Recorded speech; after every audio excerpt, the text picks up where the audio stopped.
Pourquoi le Mali nous intéresse-t-il? Le Mali nous intéresse parce que c'est un pays que les néocolons français, les impérialistes occidentaux, ont voulu diviser plusieurs fois. Ils ont échoué. Donc c'est le pays du signe africain. C'est la 5e raison. Le Mali, c'est le pays de ce que j'appelle le signe africain. C'est au Mali qu'il devient impossible de diviser les Africains. Ils ont réussi à diviser beaucoup de pays en Afrique. Regardez le cas du Soudan. Regardez ce qu'ils sont en train de faire en République démocratique du Congo, où ils veulent carrément détacher le Sud et le Nord Kivu.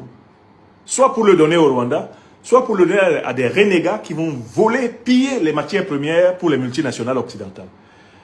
Le projet de création du soi-disant État de l'Azawad, qui a été pensé depuis la néocolonie et la colonie française, pour empêcher le peuple malien de jouir des richesses faramineuses de la partie nord de son territoire.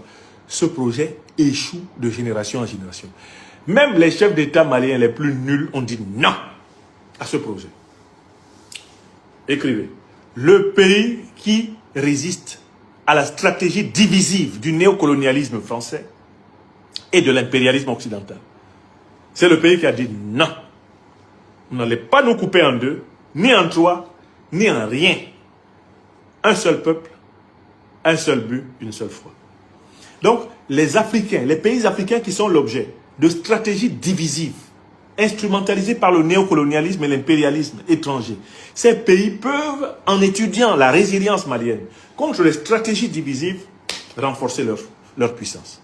Vous êtes d'accord avec moi? Vous avez la 5e raison? Ok, 5e raison, Tilana, écrivez ça. Le pays qui a contrecarré toutes les stratégies divisives du néocolonialisme et de l'impérialisme. Ils n'ont pas réussi à créer un Mali du Nord, soi-disant Nord-Mali, Sud-Mali. Impossible.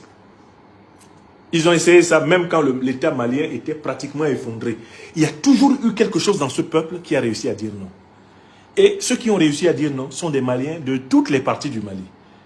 Le non, là, ce n'est pas un non du Sud qui serait opposable à un oui ou à un pseudo-oui du Nord. Non.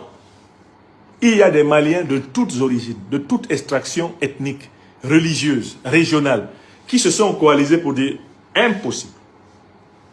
On ne divise pas le Mali. Je voudrais saluer ici le gouverneur de Kidal, le général qui dirige Kidal aujourd'hui et qui est un soldat courageux et qui symbolise ce refus de la division malienne. Bon, j'étais à la 5e raison. Je viens à l'avant-dernière raison pour laquelle ce pays est géopolitique et géostratégique.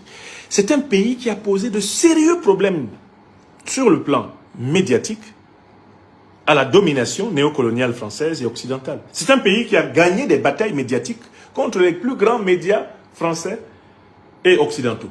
C'est du jamais vu. Tout au long des 20e et 21e siècles, la plupart des pays africains perdaient les batailles médiatiques. Les batailles médiatiques contre les grandes puissances occidentales.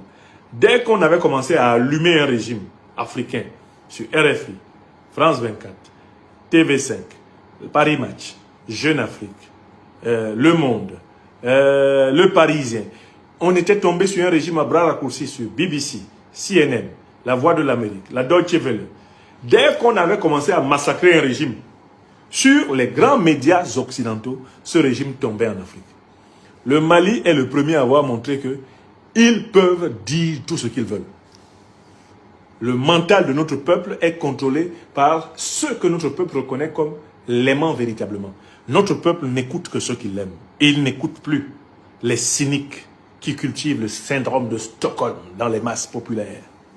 Le Mali, c'est le pays qui a administré une défaite médiatique à la France-Afrique, à l'Eurafrique, à l'Occidentalo-Afrique, mais une défaite médiatique à tous les niveaux.